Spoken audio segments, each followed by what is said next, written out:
भाइयों और बहनों, हम लोग भगवान बुद्ध और उनका धम्म इस ग्रंथ का परिशरण कर रहे हैं और अभी तक हमने बहुत कुछ महत्वपूर्ण बातें देखी हैं।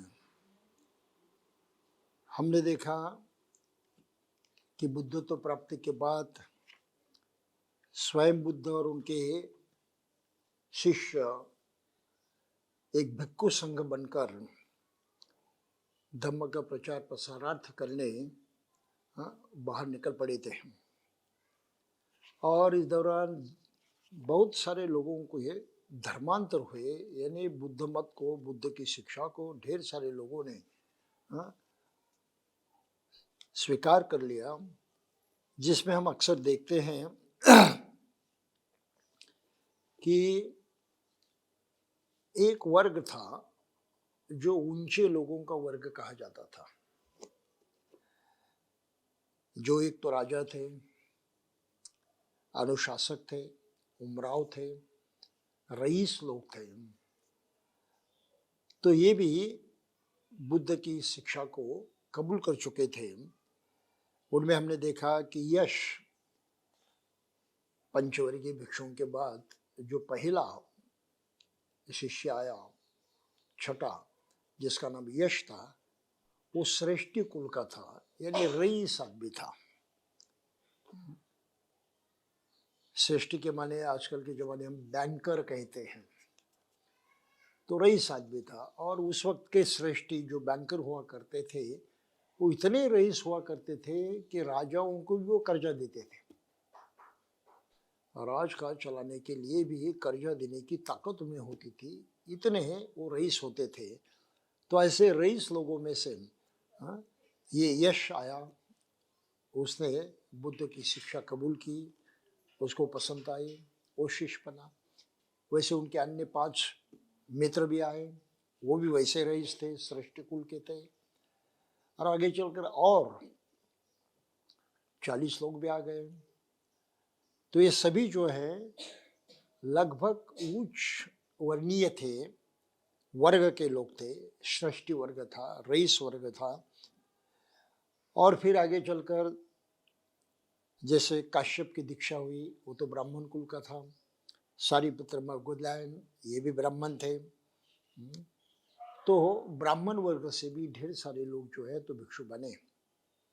और भी आगे की बात है कि स्वयं राजा बिंबिसार जो क्षत्रिय था, राजा था, और राजा प्रसन्नजीत, ये 2 भी उस वक्त के राजा बुद्ध के शिष्य बने। फिर जीवक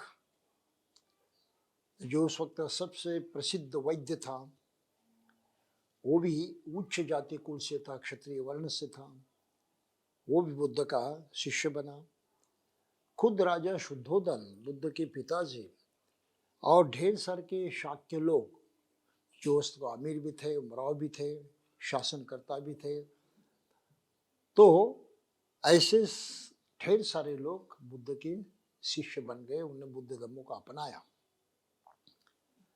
तो रईस वर्ग और राज का चलाने वाले प्रशासकीय लोग जो थे, राज्यकर्ता थे, उन्होंने बुद्ध के धम्म को अपनाया।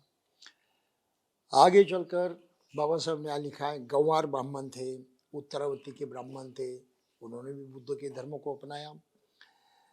फिर आगे चलकर हम देखते हैं कि सोपाक नाई, उपाली नाई, इस नाई की भी प्रजा हुई। ये भी बड़े रोचक कहानी है कि बुद्ध के कुल के कई शाक्य जो राजकुमार थे, वो बुद्ध की शिक्षा को अपनाना चाहते थे, उसके शिष्य बनना चाहते थे। तो उनके साथ उनका ये नाई भी साथ चला गया, उपाली। तो बहुत ही रोचक कहानी है कि बुद्ध ने प्रथम उपाली को दीक्षा दी, राजकुमारों को दीक्षा नहीं दी। और हालांकि राजकुमारी ने भी वही अपेक्षा व्यक्त की थी कि हमें हमारा जो अहंकार है, इस अहंकार को तोड़ने के लिए जरूरी है कि हम हमसे जो नीचे माने जाते हैं उनकी शिष्य बने, उनको प्रणाम करने में मजबूर हो। तो ये उपाली नाई को प्रथम दीक्षा दी गई और फिर राजकुमारों की दीक्षा हुई।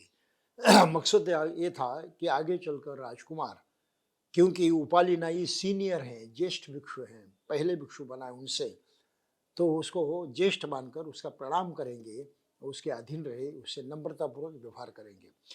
तो अपने इस अहंकार को तोड़ने के लिए इस प्रकार की भी बातें लोग उस वक्त कर रहे थे, जानबूझकर, सोच समझकर। तो बुद्ध की शिक्षा का उन पर इतना भारी प्रभाव पड़ रहा था। और फिर हम देखते हैं कि सोपाक और सुप्पीय, ये अछूत वर्ग के लोग थे, वो भी तो वो बुद्ध के शिष्य बने, बुद्ध ने उनको रोका नहीं। सुमंगल तथा अन्य जो नीच जाति वाले लोग थे, वो भी बुद्ध के शिष्य बने, वो भिक्षु संघ में दाखिल हुए। कुष्ठ रोगी सुप्रबुद्ध था, वो भी बुद्ध का शिष्य बना। तो इस तरह से हम देखते हैं कि ऊंचे कुल से लेकर रईस लोगों को लेकर, राजे जो थे राजाओं को लेकर, बिल्कुल सामान्य जन तक, जिनका को समझ में कोई मूल्य नहीं है, रुग्ण भी लोग हैं, जिनको महारोग हुआ है, उनसे तो कोई छूता भी नहीं था। ऐसी भी अवस्था में बुद्ध ने उनको भी अपना शिष्य बनाया और संघ में दाखिल कर दिया। इतना ही नहीं कि हमने पिछले बार देखा कि महाप्रजापति गौतमी स्वयं भिक्षुणी बनी, यशोधरा बनी, बुद्ध का पुत्र राहुल भी भिक्षु बना, और ढेर सारी शाक्यश्रियाँ जो वैसे ऊंचे वर्गों से आती थी, वो भी बुद्ध की शिष्य बनी। फिर एक प्रकृति चांडालिका की बात आती है। ये भी छोटी सी कहानी है जिसका एक सूत्र बड़ा महत्वपूर्ण है कि आनंद कहीं रास्ते से चल रहा था, गुजर रहा था, उसे प्यास लगी, उसने देखा कि सामने कुआं है और एक लड़की वहाँ पर पानी निकाल रही है। वो उसके पास आया और उसने पानी मांगा। ये प्रकृति नामक चांडालिका कन्या थी, चांडाल थी। उसने कहा कि मैं तुम्हें पानी देने के लिए योग्य नहीं हूँ, क्यों, मैं निचली जाति की हूँ, मैं तुम्हें पानी नहीं दे सकती। आनंद ने उससे प्रतिप्रश्न किया, मैंने तो सिर्फ पानी मांगा है, मैंने तुम्हारी जाति नहीं पूछी, तो कृपया मुझे सिर्फ पानी दे दो। तो इसका उस पर बहुत भारी प्रभाव पड़ा। ऐसा होगा कि वो उसके प्यार में ही पड़ गई। तो आगे की कहानी है, वो भिक्षुनी नहीं बनी, वो बाद में भिक्षुनी बनी। तो प्रकृति चांडालिका जो पतित थे, पतित अपराधी, ऐसे भी लोग थे। और अपराधियों में सबसे बड़ा अपराधी तो हम सभी नाम सुनकर जानते हैं, वो था अंगुलीमाल। जो केवल अपराधी नहीं था, वो तो हत्यारा था। कई लोगों को उसने जान से मारा था। ऐसे अंगुलीमाल को भी बुद्ध ने अपनाया, उसका परिवर्तन किया और वो भी भिक्षु संघ में दाखिल हुआ। ये सब देखते हुए हमें जो महत्वपूर्ण बात समझनी चाहिए वो ये है कि वह उस वक्त जाति व्यवस्था बढ़ रही थी भारत में, ब्राह्मणवाद पनप रहा था और ब्राह्मणों की मान्यता थी कि ब्राह्मण ही सभी मनुष्य जातियों में श्रेष्ठ हैं, अन्य वैसे श्रेष्ठ नहीं है, और इसलिए उनको ऊंचे आदर्श का, ऊंचे तत्व ज्ञान का, ऊंचे धर्म का कोई अधिकार नहीं है। तो उन्होंने ये अपनी तत्व प्रणाली प्रचालित की थी कि ब्राह्मण जो हैं वो मुख से पैदा हुए, जो विराट पुरुष था, ईश्वर था। क्षत्रिय जो भुजाओं से, बाहुओं से प्रकट हुए हैं, वैश्य जांग से या जांग से, और शूद्र पैरों से पैदा हुए हैं। तो इस बात को लेकर वो हमेशा शूद्रों का तिरस्कार करते थे, और शूद्रों से भी बढ़कर तो अतिशूद्र थे, जिसके कि आज के काल में हम शेड्यूल कास्ट कहते हैं, वो अतिशूद्र थे, शूद्र से भी नीचे थे, यानी शूद्र में भी उनको नहीं गिना जाता था, और इस अर्थ से वो ब्राह्मणी धर्म के अंग थे ही नहीं, ब्राह्मण धर्म से पूरे बाहर थे। लेकिन आगे चलकर उनको भी ब्राह्मणी धर्म ने अपना कहना शुरू किया और सभी को हिंदू नाम से वो जाने लगे। हिंदू कोई धर्म नहीं है, हिंदू कोई धर्म नहीं, उसका कोई दर्शन नहीं, उसकी कोई शिक्षा नहीं है, उसका कोई आदर्श नहीं है। तो आदर्श है हर जाति में पैदा होना। तो मनुष्य जिस जाति में पैदा होता है वही जाति उसको चिपक जाती है, वो धर्म उसको चिपक जाता है। और ब्राह्मणी धर्म चूंकि जातिवाद पर आधारित है, जन्म से हर आदमी को वो जाति चिपकाई जाती है, वो जन्म का माना जाता है। तो हिंदू कोई बनता नहीं, हिंदू धर्म कोई ग्रहण करता नहीं, हिंदू धर्म की दीक्षा लेने की कोई व्यवस्था नहीं है। हिंदू जन्म ग्रहण करता है जाति में, और जाति में जन्म ग्रहण करने वालों को ही हिंदू कहा जाता है। तो जन्म से हिंदू कहा जाता है, वहां धर्मांतरण करने की कोई व्यवस्था नहीं है, ये शिक्षा वहां पर नहीं है। और फिर जन्म से जो हिंदू कहा जाता है वो वास्तव में उसका जाति धर्म होता है। जाति के व्यवहार, जाति की मान्यता, जाति की जो रीति रिवाज हैं, हाँ, जाति की जो जीवन पद्धति है, मान्यताएं हैं, इन्हीं बातों को मानकर उसको अपना पूरा जीवन व्यतीत करना पड़ता है, जिसको उस जाति को ही धर्म माना जाता है। तो हिंदू कोई नहीं है भारत में, भारत में हिंदू कोई नहीं है। जिनको हिंदू कहा जाता है वे ऐसे लोग हैं जो जिस जाति में पैदा हुए उस जाति को चिपक कर रहते हैं और स्वयं को हिंदू कहते हैं। या तो ब्राह्मण है, क्षत्रिय है, वैश्य है, ढेर सारे हैं, 6000 से भी जातियों में बटे हुए लोग जो है, ये सब अपने जाति धर्म को मानने वाले हैं। जितनी जातियां उतने धर्म हैं, जितनी जातियां उतनी धर्म है। तो ये हकीकत है और ये सच्चाई ढेर सारे लोगों के दिमाग में कभी आती नहीं, उनको दिखाई नहीं देती। वो खुद को हिंदू कहते हैं, हिंदू धर्म ही नहीं है, इसका कोई रचयिता नहीं है, किसने उसको निर्माण नहीं किया, इसका कोई एक पूजा पाठ नहीं है, इसकी कोई योग जीवन पद्धति नहीं है, कुछ भी साम्य नहीं है। इतनी सारी भिन्नता है, हर जाति को लेकर अलग अलगपन है।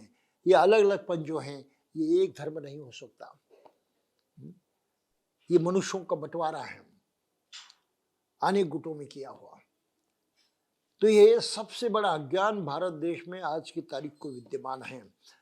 तो ऐसे इस वातावरण में जब बुद्ध सभी प्रकार के लोगों को दीक्षा देते थे, अपना धर्म सिखाते थे, तो अपने में बहुत बड़ी क्रांति थी, बहुत बड़ी क्रांति थी। ऐसा पहले नहीं हुआ था, किसी ने उम्मीद नहीं की थी, किसी ने सोचा भी नहीं था। लेकिन बुद्ध ने साबित कर दिया कि सच्चाई अलग है, सच्चाई ये है। और वैश्विक सच्चाई बुद्ध ने जानी है, इस बात को हमें समझना चाहिए। कौन सी सच्चाई जानी? सृष्टि के अपने कानून हैं, अपने नियम हैं, उस कानून के अनुसार सृष्टि जो है चलती रहती है।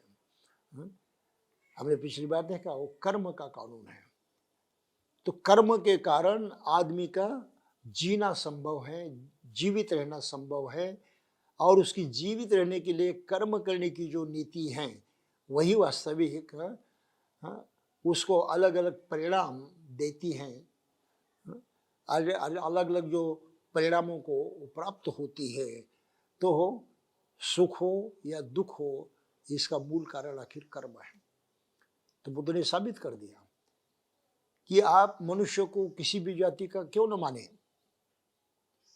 लेकिन वो मनुष्य ही है, उसकी दूसरी जाति नहीं। आपकी नजर में वो शायद नीच हो, लेकिन प्रकृति के नियम वो नीच नहीं है, वो तो सिर्फ मनुष्य है।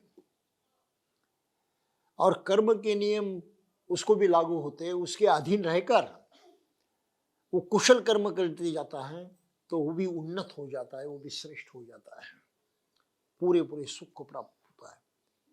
तो बुद्ध ने अपने इस आचरण से लोगों को दीक्षा देते हुए ये साबित कर दिया कि आदमी का बंटवारा नहीं किया जा सकता, उनको ऊंच नीच नहीं माना जा सकता।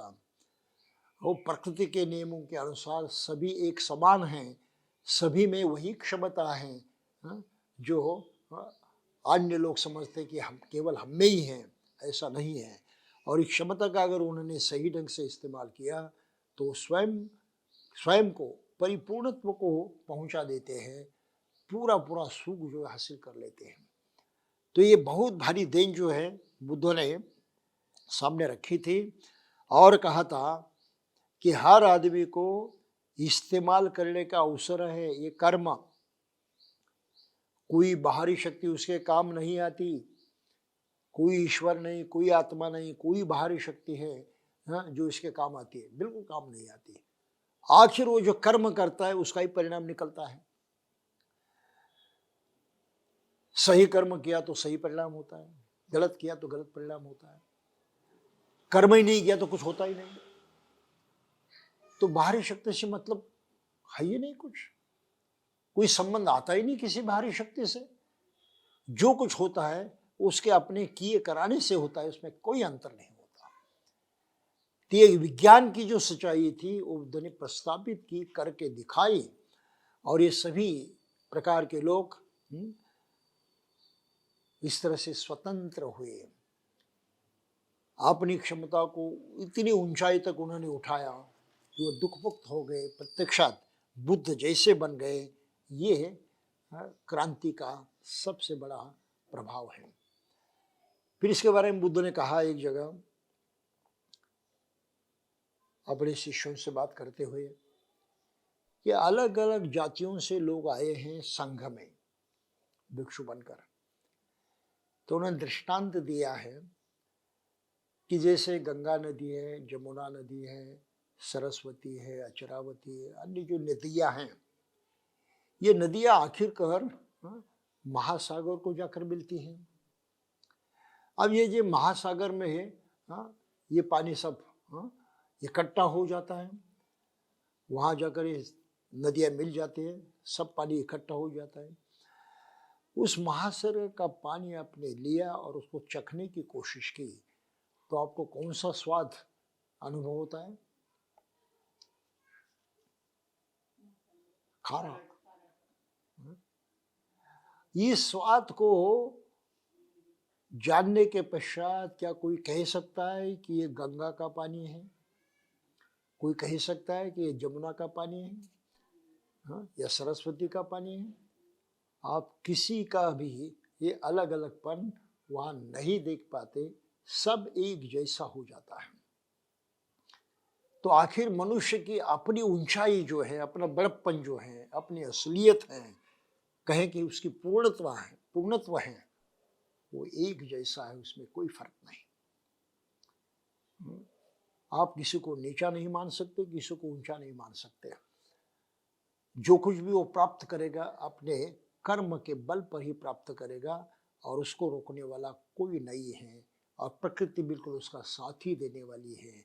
तो ये प्राकृतिक सच्चाई जो है सर्वप्रथम बुद्ध ने जानी, और जानकर उसका प्रयोग उन्होंने प्रत्यक्षात किया, और जातिवाद को और हर तरह का जो ये विवाद था, भेदाभेद था, उसको उन्होंने पूरी तरह से खत्म कर दिया। यहाँ तक स्त्रियां जो हैं उनको भी ब्राह्मणी धर्म में कोई महत्व नहीं था। आज की तारीख को भी ब्राह्मणी धर्म में स्त्रियां शूद्र मानी जाती हैं, उनको पढ़ने का अधिकार नहीं है, वेद मंत्र सुनने का अधिकार नहीं है, पढ़ने का भी अधिकार नहीं है। यहाँ तक यज्ञ करने का, वो धार्मिक कर्मकांड करने का भी हक उसको नहीं है। और जो कोई ब्राह्मण कर्मकांड करता है, यज्ञ करता है, तो स्वयं को इतना पवित्र मानता है, इतना श्रेष्ठ मानता है, इतना अलग मानता है कि उस वक्त भी तो भोजन की तो जरूरत होती है, खान पान तो चलते रहता है, बगैर खाए पिए तो यज्ञ नहीं होते। लेकिन यज्ञ करने वाले ब्राह्मण जो है स्त्रियों से पकाया हुआ अन्न खाते नहीं, ग्रहण नहीं करते। यहाँ तक अपनी माता के हाथों पकाया हुआ अन्न भी वो ग्रहण नहीं करते। वो क्षुद्र है, अशुद्ध है, उसको ग्रहण नहीं किया जा सकता। तो इतनी नीचता स्त्रियों के लिए ब्राह्मणी धर्म में पक्की कर दी है। बुद्ध ने इस सब के खिलाफ सच्चाई प्रकट की और इनका झूठपन जो है वो जाहिर कर दिया। और जैसे कि हमने देखा है कि प्रजापति को लेकर, यशोधरा को लेकर, शाक्य स्त्रियाँ, यहाँ तक कि प्रकृति, चांडालिका और भी दूसरी महिलाएं, जैसे अम्रपाली, वो तो वेश्या थी, नगर वधू थी। तो इस तरह से पतित स्त्रियों को भी उन्होंने धम्म में लाया और वो भी बुद्धत्व की अवस्था तक पहुंच गई। अपने सामर्थ्य को उन्होंने सही ढंग से प्रकट किया और ये साबित कर दिया कि मनुष्य आखिर मनुष्य हैं, उसमें ऊंच नीच, स्त्री और पुरुष इस प्रकार के भेद नहीं किए जा सकते। ये बुद्ध की धर्म की ताकत है। और इस ताकत को पहली दफा यूरोपीय लोगों ने बड़े सही ढंग से जाना और लोगों के सामने प्रस्तुत किया। या एक लेखक लिखते हैं कि बुद्ध के तथागतित नीच जातियों और नीच काम करने वाले लोगों को अपने संघ में शामिल किया। उनमें कई बहुत प्रसिद्ध हुए। उनमें से कुछ के नाम तो इस प्रकार हैं, जैसे अंगुलीमाल डाको बहुत प्रसिद्ध हो गया, सुनीत भंगी था,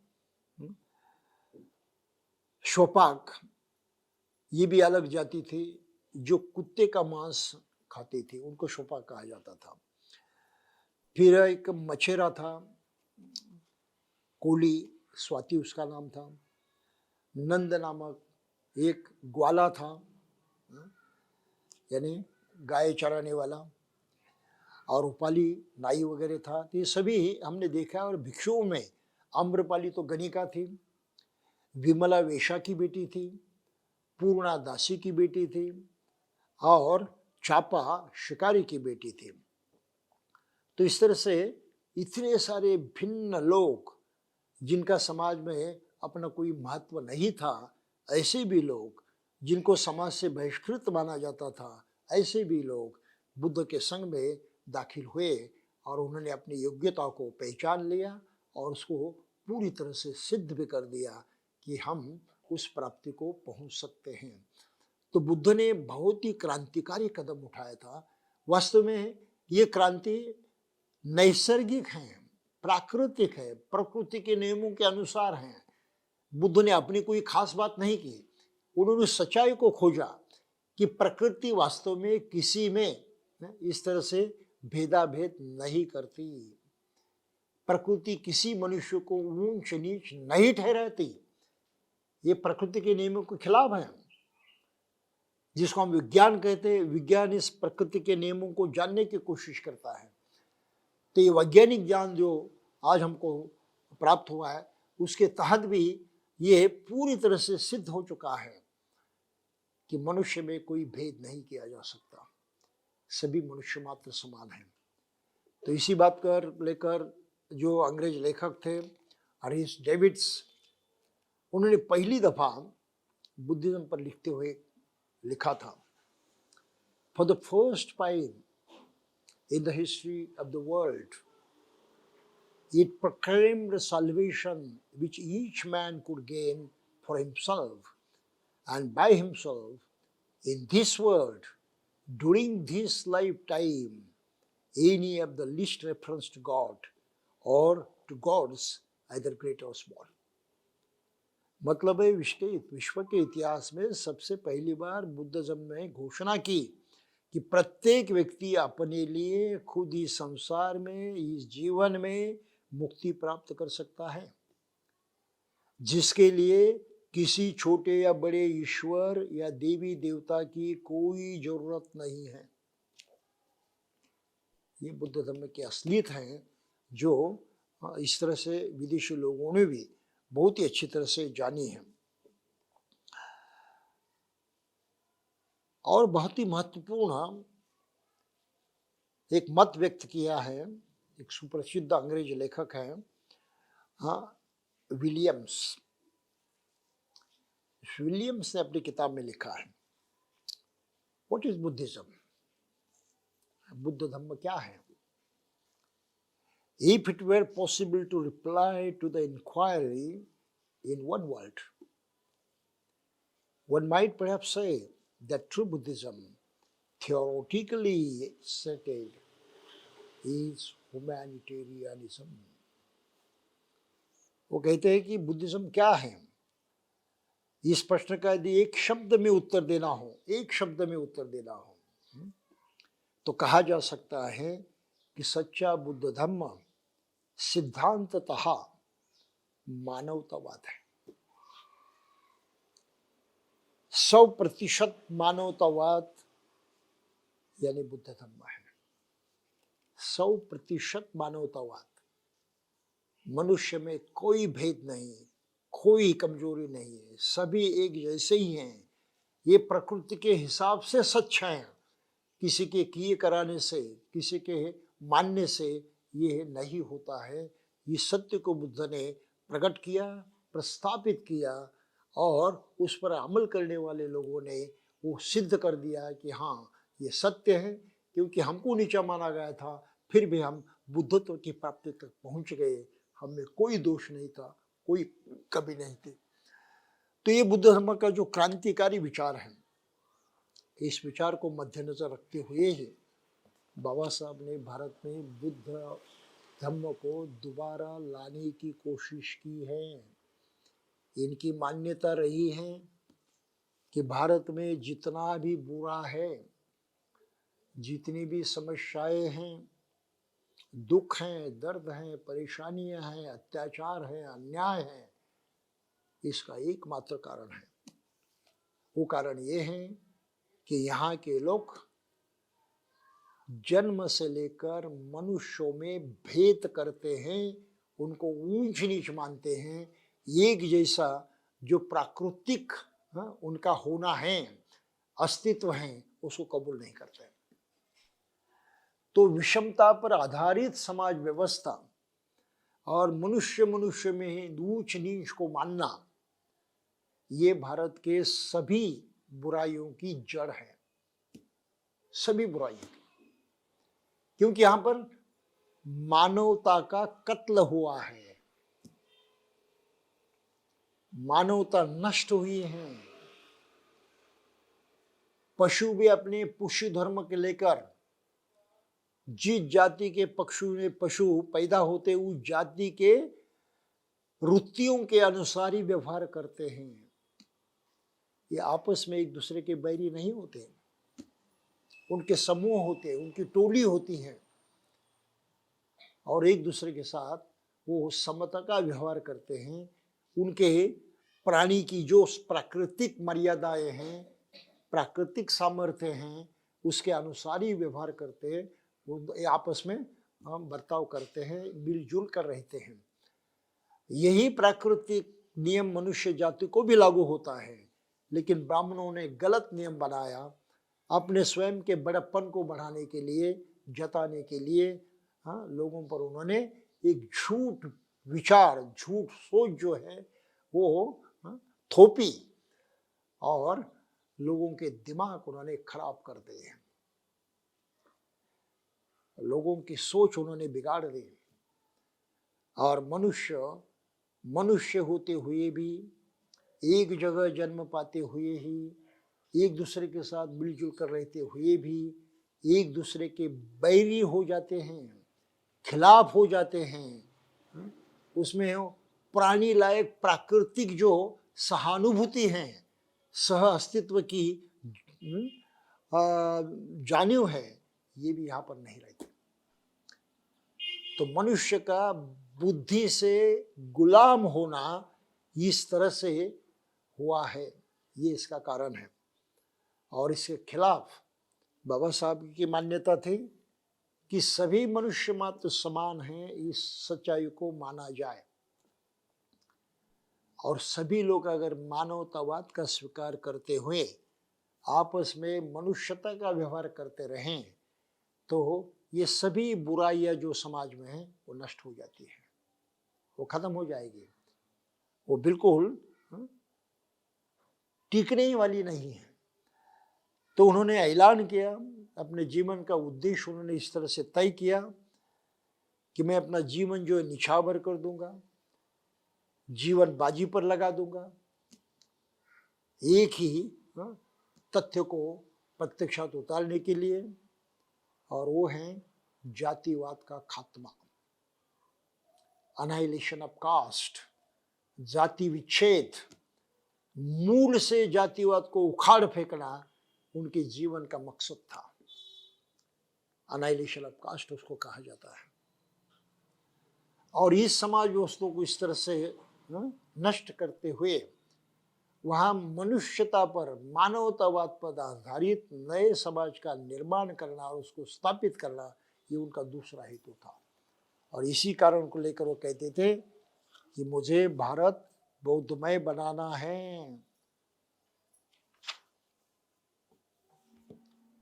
भारत बौद्धमय बनाना है इसलिए कि बगैर समता को अपनाएं, बगैर इस देश की सामाजिक समता, समाज व्यवस्था समता पर आधारित निर्माण न हो, तब तक किसी को कोई तसल्ली नहीं है, किसी भी दुख और बुराई से छुटकारा नहीं है।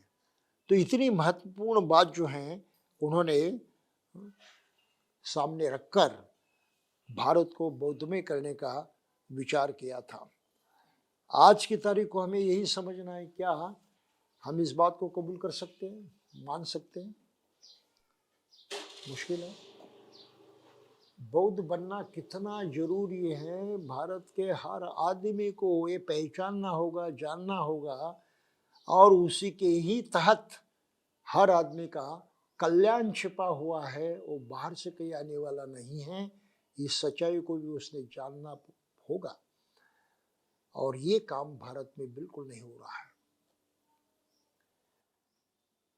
जो सचमुच में समाज व्यवस्था के बिल्कुल नीचे थे, जिनको अछूत कहलाया जाता था, मनुष्य के तौर पर भी उनको कोई कीमत नहीं थी, मनुष्य भी उनसे दूर हटकर रहता था, और उनको अपना जीवन अपने बल पर जीने का भी कोई अधिकार नहीं था। ना तो शिक्षा ग्रहण कर सकते थे, ना तो कष्ट करते हुए अपनी जीविका चला सकते थे, क्योंकि कष्ट भी उनको करने पड़ते थे औरों के लिए, खुद के लिए नहीं। तो और लोग उनका कष्ट तो उनसे करवा लेते थे, फायदा उठाते थे, लेकिन उसके बदले में उसको कुछ नहीं देते थे, अपनी मर्जी से कुछ दिया तो दिया। तो एक तरह से भीख मांगने वाले लोगों से भी बदतर हालत इन लोगों के किए थे जाति व्यवस्था में।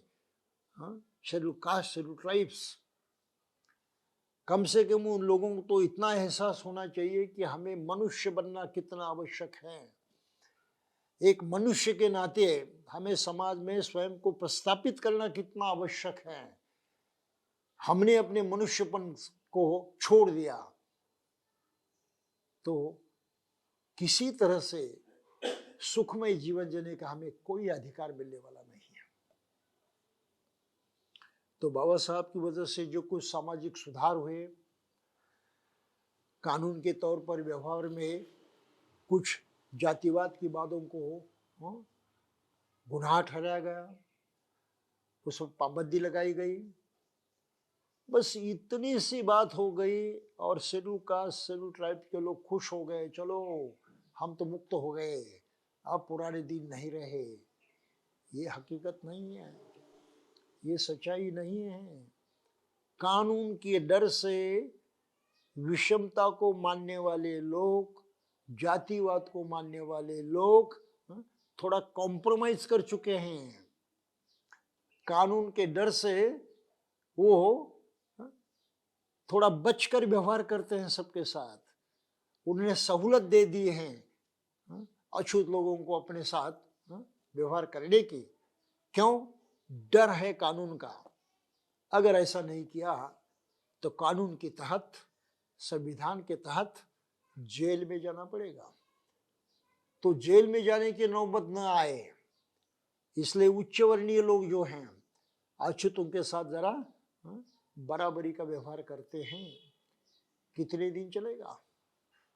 हमेशा के लिए चलने वाला नहीं है, क्योंकि मानसिक अवस्था पहले जैसी है जातिवाद को मानने की, पहले जैसे ही है निचले लोगों को अपना शत्रु मानने की, उनका दुश्मन बनने की, और उनको दबाने की, और हर तरह से उन पर सभी प्रकार के अन्याय अत्याचार करने की। इस मानसिकता में परिवर्तन नहीं होने वाला है। इस मानसिकता में परिवर्तन तभी होगा अगर ये लोग बौद्ध बन जाएंगे।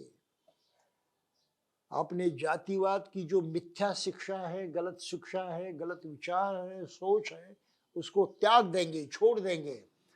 और बुद्ध की जो शिक्षा है प्राकृतिक सच्चाई है, यूनिवर्सल ट्रूथ है, वो वैश्विक सच्चाई है, इसे इनकार नहीं किया जा सकता।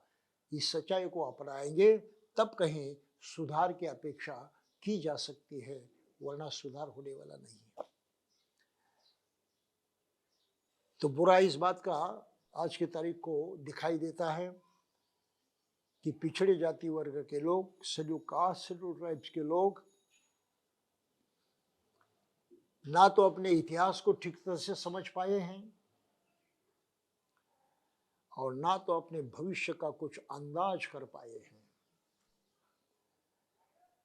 अगर उन्होंने आज ही सावधानी से अपने जीवन को सही दिशा में मोड़ा नहीं, बुद्ध की शिक्षा को अपनाया नहीं और उसके बल पर वो मनुष्यता पर दृढ़ खड़े नहीं रहे, उनके लिए कोई भविष्य नहीं है। इतिहास दोबारा होता है, उसमें पुनरावृत्ति होती रहती है। और आज की तारीख को हम देखते हैं कि भारत में भी हिंदू राष्ट्र बनाने की कोशिश हो रही है।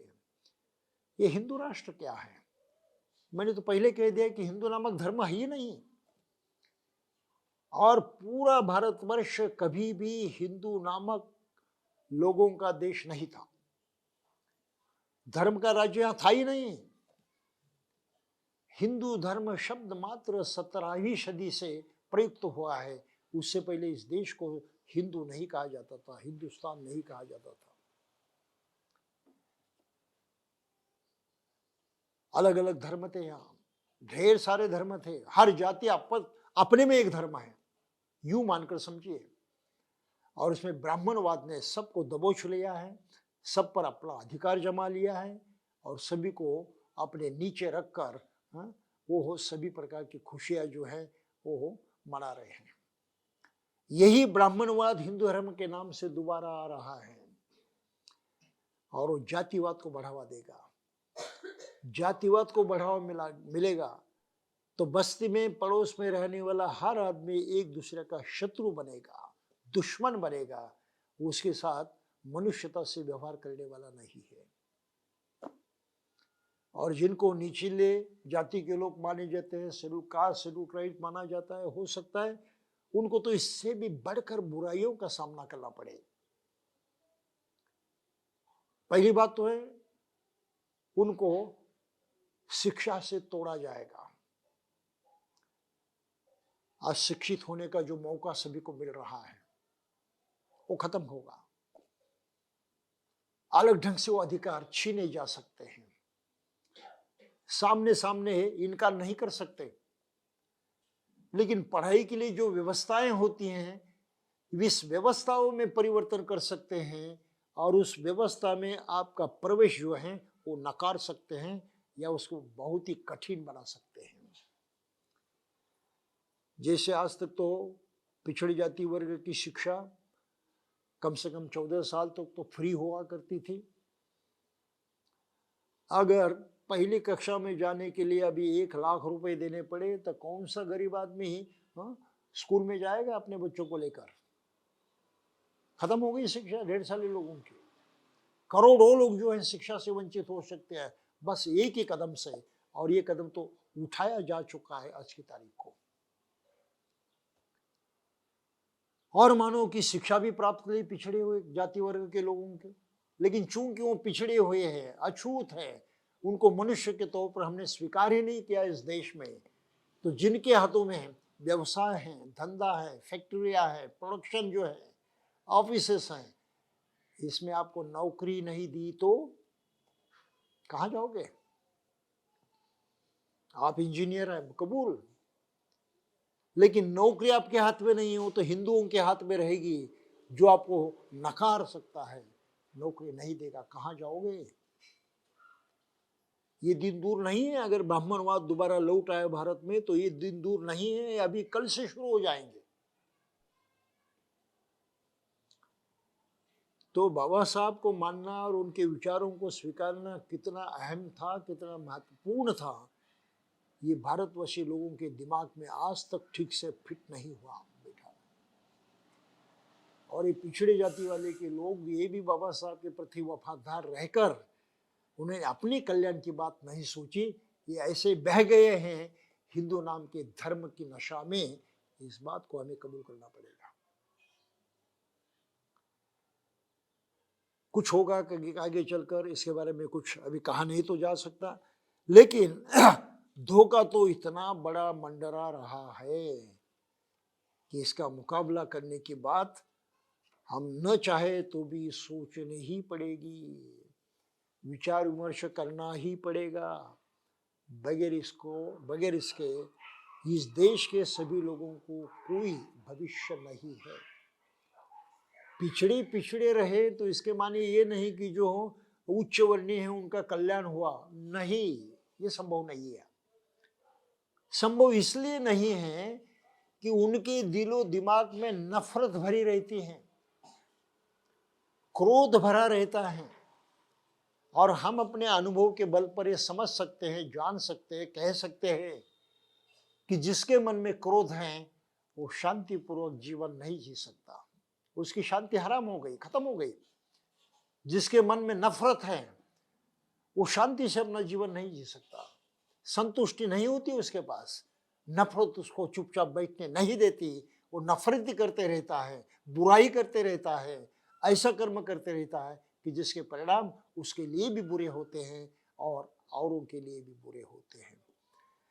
तो नफरत है, ईर्ष्या है, मत्सर है, औरों के प्रति ये दुष्टता है।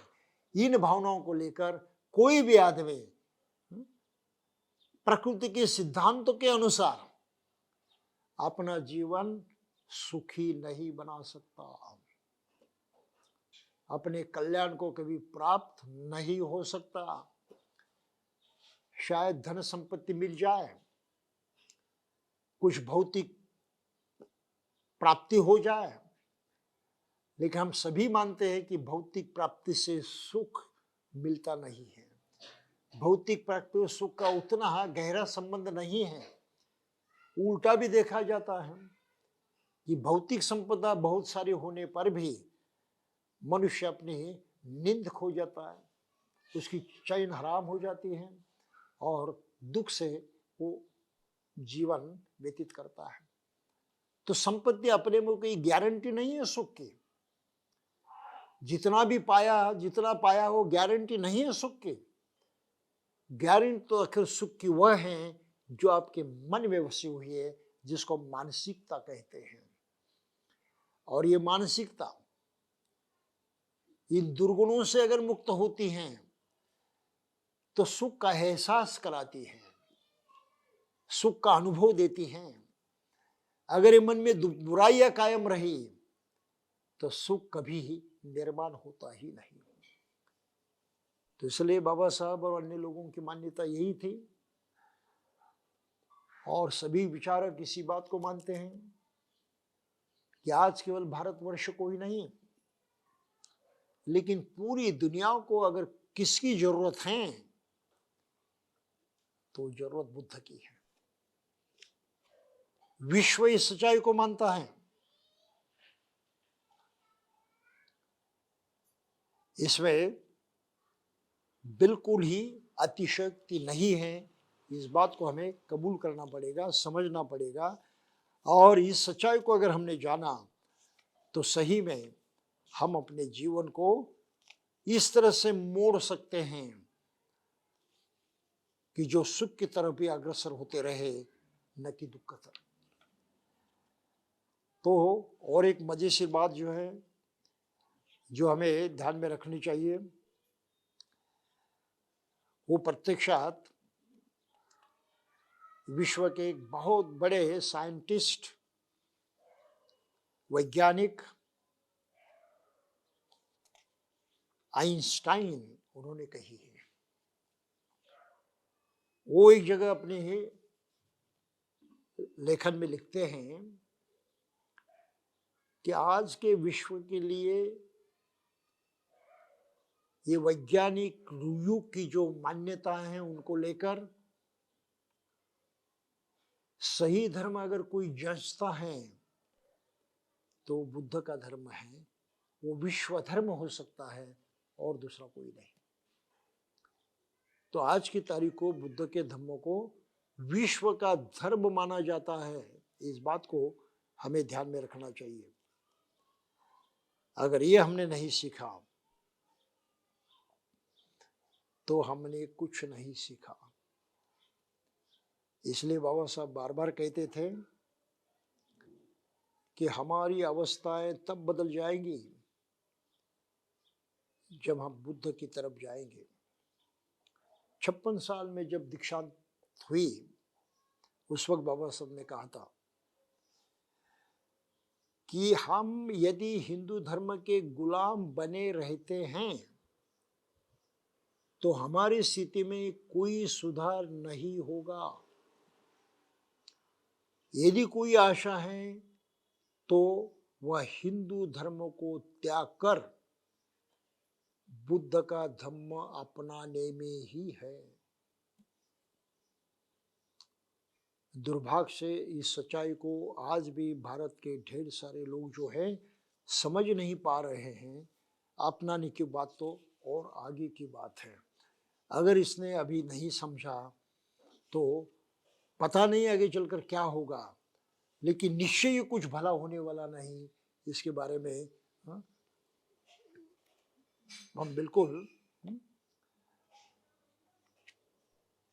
दृढ़तापूर्वक चिपक कर रह सकते हैं। तो धर्मांतर का ये जो अभियान बुद्ध ने चलाया, इस अभियान को चलाते वक्त तो इतना सारा सामाजिक परिवर्तन निहित है उसके अंदर, ये हो सकता है और इसको लाना मनुष्य जाति के लिए आवश्यक है, न किसी विशिष्ट जात पात के लिए, किसी विशिष्ट लोगों के लिए या देश के लोगों के लिए। तो इस सच्चाई को ध्यान में रखते हुए बुद्ध ने और एक बहुत महत्वपूर्ण बात कही है। ये सत्य सत्य ही है, इसको झुठलाया नहीं जा सकता, चाहे कोई भी हो इसको गलत साबित नहीं कर सकता। यही बात उन्होंने आगे चलकर कही है और ये बाबा साहब ने बहुत ही अलग ढंग से अपने धर्म ग्रंथ में लिखी हुई है, जो हम मूल से जानने की कोशिश करेंगे। बाबा साहब ने यहाँ पर लिखा है, जो अलग अलग धर्म हैं दुनिया के, हर धर्म के जो रचयिता हैं, संस्थापक हैं, निर्माता हैं, उन्होंने अपने लिए अपने धर्म में खास जगह बनाकर रखी है, अपना स्थान सुनिश्चित कर दिया है, अपनी श्रेष्ठता प्रस्थापित कर दी है। तो अपने लिए उन्होंने है अपनी जगह पक्की कर दी है धर्म में। तो बाबा साहब यहाँ पर उसके उदाहरण देते हैं, जैसे ईसा मसीह हैं, क्रिश्चियन धर्म के संस्थापक। उन्होंने क्या दावा किया है? उससे पहले तो वो लिखते हैं कि इज़राइल जो देश है जहाँ जू लोग रहते हैं, उनका जो ईसा था उसने क्या किया था कि मैं ईश्वर का दूत हूँ, मेरी बातें माननी ही चाहिए। फिर क्रिश्चियन धर्म में जब ईसा मसीह निर्माण हुए, उन्होंने भी क्या कहा? बिल्कुल सीधे ढंग से उन्होंने कह दिया कि जब तक कोई आदमी ये स्वीकार न करे कि ईसा खुदा का बेटा है, तब तक उसकी मुक्ति नहीं हो सकती, उसका कल्याण नहीं हो सकता, पहले मानना पड़ेगा। यही बात जो है इस्लाम में भी है। मोहम्मद पैगंबर जो है वो तो कहते हैं कि मुझे खुदा ने प्रत्यक्षात भेजा है और अगर मुझे नहीं माना तो आपका कल्याण होने वाला नहीं है, आपको मुक्ति मिलने वाली नहीं। मानना जरूरी है। हिंदू धर्म तो वैसे धर्म नहीं है, फिर भी आजकल उसके बारे में ये विश्वास किया जाता है कि उसके संस्थापक थे कोई और कृष्ण उसके देवता है, और उन्होंने कहा है कि मैं तो प्रत्यक्षात भगवान हूँ, मुझे माने बगैर कुछ नहीं होगा। पहले मुझे मानो भगवान के तौर पर, मेरा स्वीकार करो, तब आपका कल्याण होगा, नहीं तो नहीं होगा। ये सभी धर्म ये बात कहते कि पहले हमको मानो, मानने से तुम्हारा कल्याण का रास्ता खुल जाएगा, कल्याण हो जाएगा। अगर नहीं माना तो तुम्हें नरक मिलेगा, तुमको सजा मिलेगी, सब कहते हैं। क्या इस बात को सत्य माना जा सकता है? यहां बाबा साहब लिखते कि सत्य नहीं माना जा सकता। बुद्ध ने इस सच्चाई को जाना था कि यह सत्य नहीं है, इसलिए बुद्ध बड़े आत्मविश्वास के साथ कहते हैं, सत्य तो मैंने जाना है, सत्य तो मैं जान चुका हूं, उसका एहसास कर चुका हूं, और उस सत्य के अनुसार मैंने स्वयं को परिपूर्णत्व की ओर ले जाकर पूरा किया है। मैं परिपूर्ण आदमी हूं, संपूर्ण परिपूर्ण, मुझे कोई कमी नहीं है। इस पूर्णत्व को मैंने पाया है प्रकृति के नियमों को अपनाकर। तो प्रकृति के नियम कैसे काम करते हैं, उनको कैसे अपनाया जाता है, ये मैंने किया, और यही बात मैं लोगों को समझा रहा हूं कि मैंने ऐसे करके देखा, मैं पूर्णत्व को प्राप्त हुआ। आप भी ऐसा करके देखें, आप भी उस स्थिति को प्राप्त हो गए। ये कानून है सृष्टि का, विश्व का, किसी अरे गरे का कानून नहीं है, किसकी चाह नहीं है वो। आप उस कानून को अपनाएं, सही ढंग से अमल में लाएं, आप उसी नतीजे पर पहुंचेंगे जिस नतीजे पर मैं पहुंच चुका हूं। मैं बुद्ध बन गया हूं। और जैसे हमने पिछले सब देखे, इतने सारे लोगों ने, अलग अलग ढंग के लोग, अलग अलग प्रवृत्ति के लोग, जिनको नीच माना जाता था, ऊंच माना जाता था, उसमें इतना सारा भेद किया जाता था। इन सभी प्रकार के लोगों ने बुद्ध की बात को स्वीकार किया, उसको अपनाया, उस अनुसार करके देखा, और वे भी बुद्ध की उस सुखदायी स्थिति को प्राप्त हुए जिसको राहत कहते हैं, दुख मुक्ति की अवस्था कहते हैं, उसको प्राप्त हो गए। प्रकृति का नियम सबके लिए समान है, और उस नियम का पालन करना हर आदमी की अपनी निजी जरूरत है। दूसरा कोई उसके लिए पालन नहीं कर सकता। प्रकृति के नियम दूसरे कोई अपने लिए अमल में नहीं ला सकते। हर आदमी ने प्रकृति के नियमों के अधीन रहकर उस पर अमल करना चाहिए, वही अपने बारे में उसको अमल में ला सकता है, और कोई नहीं। ये विश्व की सच्चाई है।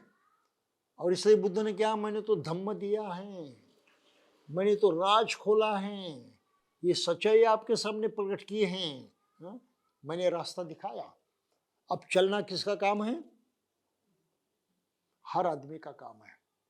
ये मैं नहीं चाहता, मैं नहीं कहता, ये तो प्रकृति स्वयं कहती है। प्रकृति के नियमों के अधीन हर आदमी को अपना जीवन स्वयं ही जीना पड़ता है, दूसरा उसके लिए कुछ नहीं कर सकता। तो बुद्ध ने यही बात कही और लोगों से कहा कि मेरी आपको कोई जरूरत नहीं है। आप मुझे बड़ा माने छोटा माने कोई फर्क नहीं पड़ता, आप मेरी पूजा करें न करें कोई फर्क नहीं पड़ता, ना तो मुझे उसका कोई लाभ है ना तो आपको कोई लाभ है। दोनों भी अपनी जगह अलग अलग जैसे हैं वैसे ही हैं। तो मेरे फंदे में मत पड़ो, मेरे पीछे मत दौड़ो, मुझे मानने की कोशिश मत करो, मुझे खुश रखने की कोशिश मत करो, इसमें तुम्हारा कोई फायदा नहीं है, छोड़ दो मुझे बाजू में। लेकिन मैंने जो कहा है, जिन सच्चाई को मैंने प्रकट किया है और जिस पर मैंने खुद अमल करके उस सच्चाई को जाना है, पहचाना है, अनुभव किया है, बस उस सत्य को अपनाओ, ये तुम्हारे काम आने वाला है। प्रकृति के इस नियम को अपनाओ, इस नियम को अपनाएंगे तो प्रकृति उसका पूरा पूरा फायदा आपको दे देगी। प्रकृति के अनुसार जो होना है वो होकर रहेगा, उसमें कोई चूक होने वाली नहीं है, तो आप बुद्ध बन जाएंगे। तो इसलिए अन्य धर्मों में सभी धर्म संस्थापक कहते हैं कि हमको मानो, अगर हमको नहीं माना तो तुम्हारा भला नहीं होगा। उसके उल्टे बुद्ध क्या कहते हैं, भाई मुझे मत मानो, मुझे मानने की जरूरत नहीं है, मेरे लिए कुछ करने की जरूरत नहीं है, मुझे खुश रखने की जरूरत नहीं है, मेरी वंदना करने की, मेरी प्रशंसा करने की कोई जरूरत नहीं है। ये तो आपकी भी काम का बात नहीं है और मेरी भी काम की बात नहीं है। आखिर मैं तो पूरे पूरे सुख को प्राप्त हो चुका हूं। आप मनुष्य दे देकर मुझे क्या दोगे? क्या है आपके पास देने के लिए? आपके पास कुछ नहीं देने के लिए। तो भूल जाओ इस बात को कि हम बुद्ध को खुश करेंगे, हम मोमबत्ती पर अर्पण करेंगे, पुष्प अर्पण करेंगे, हम यूं अर्पण करेंगे, वो अर्पण करेंगे और बुद्ध खुश हो जाएंगे। भूल जाओ इस बात को। ये सच्चाई नहीं है। मैंने जो कहा है अगर उसको अपने अपनाया और अमल में लाया तो आप निश्चय ही उसी परिणाम को प्राप्त होंगे जिस परिणाम को मैंने प्राप्त किया है। मैं बुद्ध बना, आप बुद्ध बन सकते हैं। मैंने सभी सुखों को पा लिया, आप सभी सुखों को पा सकते हैं। तो इस तरह से बुद्ध ने अपने स्वयं के धर्म में अपने लिए कोई जगह नहीं रखी। बुद्धत्व की कुर्सी किसी के लिए उन्होंने बनाई नहीं और फिर उस कुर्सी को हथियाने की कोशिश करने का मार्ग भी पूरी तरह से बंद कर दिया है। तो यकीन मानिए बुद्धिज्म में किसी के लिए कोई कुर्सी नहीं होती, कोई अधिकार नहीं होता, कोई बड़प्पन नहीं होता। आप समझे इस बात को? और ऐसे किसी के अधिकार को या बड़प्पन को मानकर हमारा कोई कल्याण नहीं होता। ये भी उतनी सत्य बात है। तो इतनी सच्चाई, असलियत बुद्धों ने जानी थी, इसलिए वो कह सकते थे। अन्य धर्मों के लोगों ने कुछ नहीं जाना, वो अज्ञानी थे, सच्चाई से उनका कोई संबंध नहीं था, सच्चाई उनको कभी समझ में आई नहीं, उसको कभी प्राप्त नहीं किया उन्होंने। केवल अच्छे आदमी थे तो लोगों को भलाई का रास्ता दिखाने के लिए उन्होंने अपना दर्शन निर्माण किया, अपने शास्त्र निर्माण किए, अपना धर्म निर्माण किया। अरे भाई कम से कम ऐसा व्यवहार करो तब कुछ खुशहाली होगी। इससे अतिरिक्त उन्होंने कुछ नहीं किया क्योंकि सत्य उनको मालूम नहीं था। सत्य सिर्फ बुद्ध ने जाना। इसलिए अकेले बुद्ध ये चैलेंज करते मनुष्य जाति को कि तुम मुझे झुठला नहीं सकते, तुम मुझे गलत साबित नहीं कर सकते। मैंने जो कहा है शब्द शब्द सत्य है। अगर यकीन न हो, आओ देखो मैंने क्या कहा है। ये ही पश्चात आकर देखो, लेकिन ऊपर ऊपर से आंखों से देखना नहीं है, वो ये खास तरह से देखना है। कैसे? आजमा कर देखना है। करके देखो, आजमा कर देखो, ऊपर ऊपर से मत देखो। जो मैंने किया करके देखो। ए ही पश्चत पश्चत वेदितम, करने के बाद जानोगे, करने के बाद सच्चाई का पता चलेगा। मुझे कहने की जरूरत नहीं है, मैं किसी बात को प्रमाणित नहीं करता, मैं सिर्फ जो असली सच्चाई वो सामने रख रहा हूं, उसको प्राप्त करने का मार्ग बता रहा हूं। करना आपके हाथों में है। मैं आपको मुक्ति देने वाला नहीं हूं, मैं आपका कल्याण करने वाला नहीं हूं। देवता प्रसन्न होते हैं ऐसे लोग कहते हैं, झूठ है सरासर। बुद्ध ने कह दिया कोई किसी पर प्रसन्न नहीं होता, कोई किसी के काम नहीं आता। सिर्फ अपने अनुभव को हम एक दूसरे को बांट कर उसका फायदा उठा सकते हैं। इससे अधिक हम कर नहीं सकते। जो करना है हर आदमी को खुद ही करना है। आपको भूख लगी है, खाने की जरूरत है, क्या आपके लिए किसी ने और ने खाया और आपका पेट भर गया? ऐसा हो सकता है? संभव ही नहीं बिल्कुल। अगर ये नहीं हो सकता तो फिर कल्याण कैसे होगा? भूख लगी तो दुख होता है, खाना खाए तो दुख नष्ट होता है, सुख लगता है, लेकिन खुद खाए तब ना। हमारे लिए औरों ने खाना खाया और हम सुखी हो गए, ये तो संभव नहीं है। प्रकृति के नियमों के खिलाफ है वो। इसलिए हमने आचरण नहीं किया। हमने कहा ब्राह्मण को तुम आचरण करो, घंटी बजाते रहेगा, कुछ बातें करते रहेगा, और हम कहते रहे कि वो हमारे लिए कर रहा है। धोखा खड़ी है बहुत भारी। हम धोखा खा रहे हैं, वो हमको धोखा दे रहा है। तो धर्म के नाम पर किए जाने वाले सभी कर्मकांड, पूजा अर्चा, व्रत, यज्ञ, जो कुछ भी हो, बकवास है, झूठ है। दुनिया में किसी आदमी की ये बातें कोई काम नहीं आई आज तक, और न आगे चलकर आने वाली है। इस सत्य को बुद्ध ने दृढ़ता पूर्वक सामने रखा और मनुष्य जाति को चैलेंज किया, आह्वान किया। क्या समझते हो? अगर हिम्मत है तो आके देखो, करके देखो, आजमा कर देखो। अगर गलत साबित हुआ तो मैं गलती मान लूंगा, लेकिन मुझे इतना पक्का विश्वास है कि मैंने प्रत्यक्ष अनुभव किया है, वो गलत साबित हो ही नहीं सकता। आपको कबूल करना पड़ेगा अगर आपने इस तरह से किया तो समता का तत्व, सभी मनुष्य मात्र समान हैं, इसका मूल्य कितना है देखिए, उसका महत्व कितना है देखिए। और आज की तारीख को पूरी दुनिया को इस सच्चाई की जरूरत है, उसको अपनाने की जरूरत है। इसलिए जो विश्व संघ है, राष्ट्र संघ है, संयुक्त राष्ट्र संघ कहा जाता है उनको, यूनो कहा जाता है, यूनाइटेड नेशंस ऑर्गेनाइजेशन, इन्होंने इसी तत्व को अपनाकर एक रेजोल्यूशन पास कर दिया है।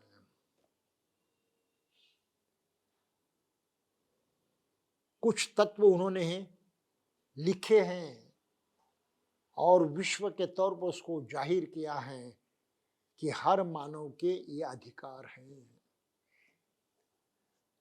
तो मानवाधिकार विश्व के लेवल तक अभी विश्व के सभी लोग लगभग मान चुके हैं, और विश्व के जितने भी राष्ट्र हैं उनमें से अधिकांश राष्ट्रों ने ये बात कबूल की है, उसको मान्यता दी है।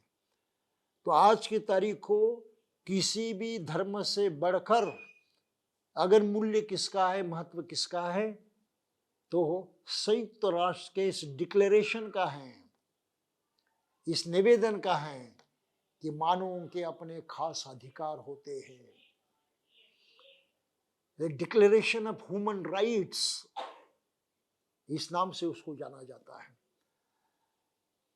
कि मनुष्य के अपने अधिकार हैं, मूल अधिकार हैं, उनको नकारा नहीं जा सकता, और कोई भी धर्म उनसे परे नहीं है, उनसे बढ़कर नहीं है। अगर धर्म में गलती है और ये universal declaration of human rights के खिलाफ हैं, तो उस धर्म को नकारा जाता है, उससे इनकार किया जाता है, लोगों पर थोपने के लिए कोई राजी नहीं होते। तो आज की तारीख को बुद्ध का ये जो विचार है, ये जो सोच है, विश्व के सभी सोच समझने वाले लोगों ने कबूल की है। इस बात को हमें पहचानना चाहिए। हम जहां भी हो, जिस भी स्थिति में हो, बगैर बुद्ध को अपनाए, उनकी बातों की सच्चाई पर विश्वास किए और इन सच्चाई को प्रत्यक्षात अपनाने की कोशिश किए बगैर हम अपना जीवन नहीं जी सकते। किसी कल्याण की, किसी अच्छाई की हम बात नहीं कर सकते। इसलिए बुद्ध का ये कहना है कि मैं मार्गदाता हूं, मोक्षदाता नहीं हूं। दुनिया में कोई भी मोक्षदाता नहीं है। बुद्ध के कहने का मतलब क्या है आखिर? मैंने इतना सब कुछ जान लिया, दुनिया का ये रहस्य मैंने जान लिया, ये बात, ये सच्चाई किसी को पता नहीं थे, मैंने जान ली है, और उसके तहत मैं समझ चुका हूं कि दुनिया में कोई किसी का उद्धार नहीं कर सकता। उद्धार करने वाली कोई शक्ति विश्व में विद्यमान नहीं है, चाहे उसका ईश्वर कहे आत्मा कहे, नहीं है बिल्कुल। है केवल एक तत्व, आप कर्म करें और उस कर्म का फल पाए। आप कल्याणकारी कर्म करें, फल कल्याणकारी होगा। आप पापकारी कर्म करें, फल पापकारी होगा। तो इसलिए बुद्ध का जो वचन जो पाली में, इसलिए वो बहुत ही मायने रखता है, बहुत इंपॉर्टेंट माना जाता है। क्या कहा है उन्होंने? बिल्कुल साफ शब्दों में, सब्बे सत्ता मनुष्य, सब्बे सत्ता कम्मस्य का कम मदाया दा कम मयूने। सभी मनुष्य प्राणी अपने कर्म से बंधे हुए हैं। कर्म ही उनका दायाद है, यानी वारिस है। कर्म ही उनका भाई है। वो कर्म से ही जन्म ग्रहण करते हैं, कर्म से ही वे बंधे हुए हैं। यम कम्मम करिष्यति कल्याणम वा का पापकम वा। वो जो भी कर्म करते हैं, कल्याणकारी हो या पापकारी हो, तस्य दायादा भविष्यति, उसके दायाद बन जाते हैं, उसके वारिस बन जाते हैं। वही उनके पास आता है। बुरा किया तो बुरा होगा, अच्छा किया तो अच्छा होगा। तो ये कर्म का सिद्धांत विश्व की सबसे बड़ी सच्चाई है। इस सच्चाई की खोज बुद्ध ने प्रथम की, इसलिए उनको प्रथम वैज्ञानिक भी माना जाता है और सत्य अन्वेषक भी माना जाता है। बुद्ध के सिवा इस सच्चाई को और किसी ने नहीं जाना।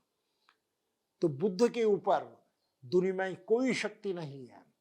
ईश्वर भूल जाइए, आत्मा भूल जाइए, ये लोक परलोक की बातें भूल जाइए। सच्चाई केवल बुद्ध ने जानी है। उस सच्चाई को अपनाना एक मनुष्य होने के नाते हमारा कर्तव्य ठहरता है, क्योंकि ये हमारे लाभ के लिए, हमारे कल्याण के लिए है। तो मैं समझता हूँ आज के लिए इतना काफी है। हम अगले बुद्ध की जो असली शिक्षा है, उस शिक्षा के प्रकरण की ओर अगली बार देखेंगे और इस शिक्षा को जितनी अच्छी तरह से समझ पाए उतनी समझने की कोशिश करेंगे। तब तक के लिए हम यहीं पर रुकेंगे। जय भीम।